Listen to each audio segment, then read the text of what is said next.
Blessings, good evening. We'll begin with some quiet meditation. And this being Wesak, the day we remember the enlightenment of the Buddha. A fitting object for meditation is the Buddha. So first of all, find a comfortable posture where you're sitting up straight so that you can hold that posture with energy for a while. And bring your attention inwards to be with your body as you're sitting here right now. If it helps, you can take a few deep breaths. And traditionally, the recollection of the Buddha, or Buddhanusati, we recite in the forest tradition, we use the word Buddho, which means the one who is awake, or the knowing.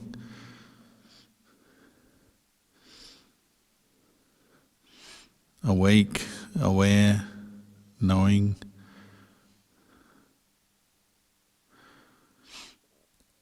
And with awareness comes happiness.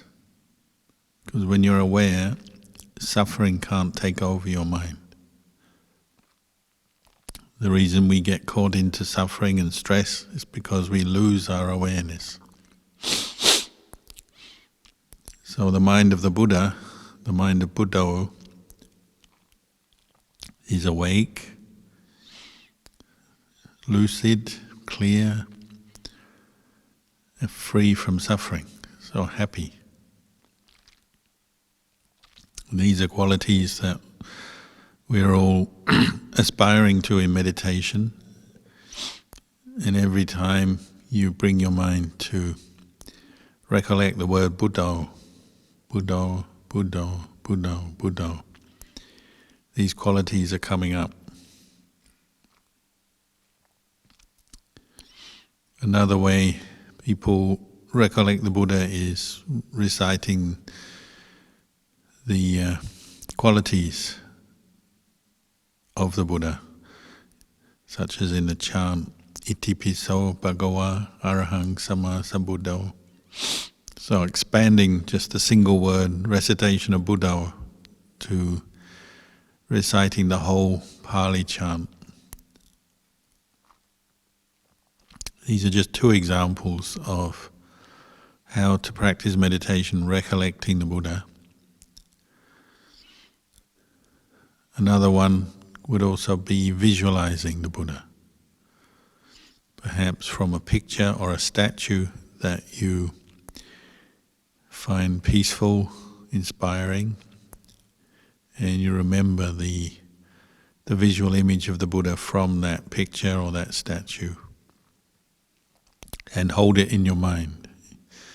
If you have a particular skill or visual mind, then you can use that skill to create a picture or remember a picture of the Buddha and keep bringing your attention to that. So not forgetting the picture of the Buddha.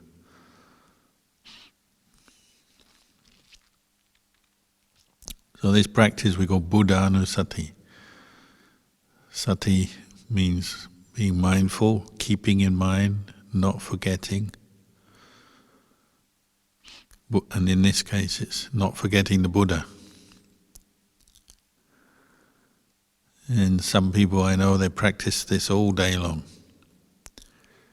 When they're walking, they recite Buddho, Buddho, Buddho. When they're sitting, they recite it. When they're doing tasks that don't require a lot of thought or discussion, they're reciting Buddho, Buddho, Buddho. So it could be a simple task like sweeping leaves or sewing or cleaning up something. If you don't need to discuss much, you don't need to plan or think a lot about that task, you just do it because you know what you're doing. You can recite Buddho at the same time.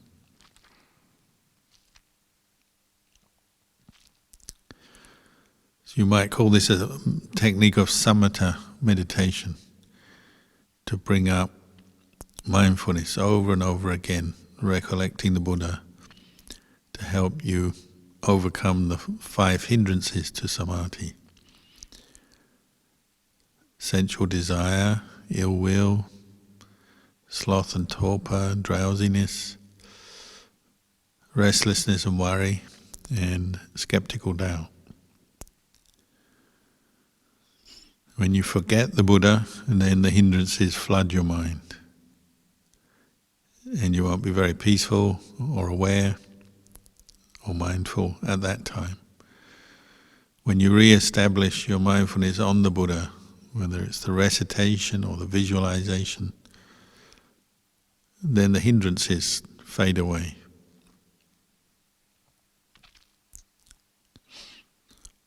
Much of our meditation is as simple as that, bringing up the quality of mindfulness, and we say clear comprehension, so clearly understanding what you're doing and why. This will help you to let go of the hindrances and distractions. So even just one moment recollecting the Buddha will drive out the more negative qualities of the hindrances.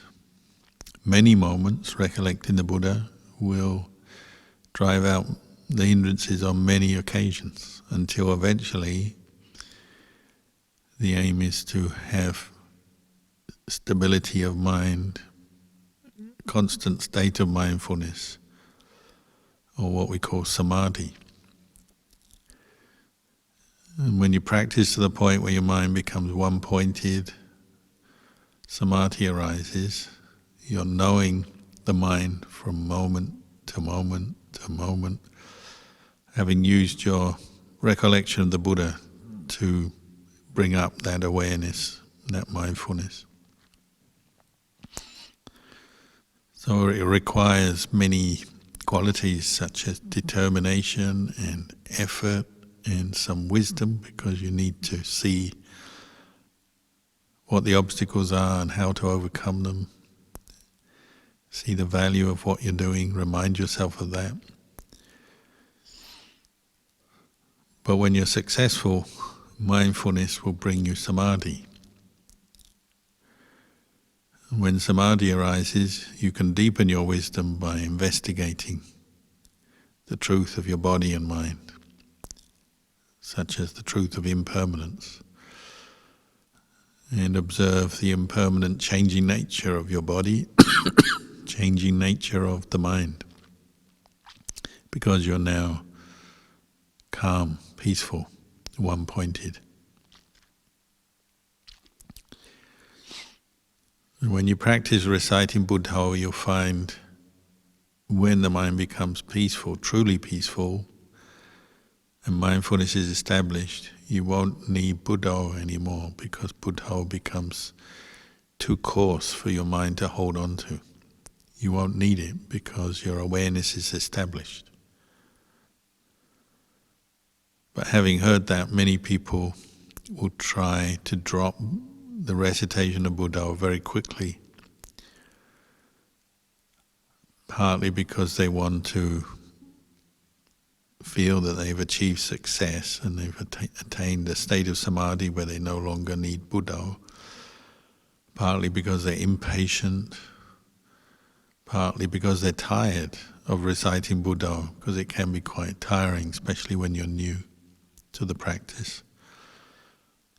So they want to quickly drop Buddha and say, oh, now I'm aware, I'm just with the awareness. But whether they're truly aware or just hoping for the best or thinking they're aware, that's a good question. So most people will drop the recitation too quickly, and then they have to learn the hard way how to pick up the recitation again and use it as a way to keep mindfulness arising over and over again until the mind is truly calm, peaceful, and aware, like the mind of a Buddha. The Buddha practiced this for many, many lifetimes until he was a Buddha. So we have to develop the same kind of determined effort, patient effort, follow in his footsteps. So the last period of this meditation, I'll stop talking, and if you wish, you can carry on reciting Buddha or any other verse that helps you to remember the Buddha or visualize the Buddha until you hear the bell.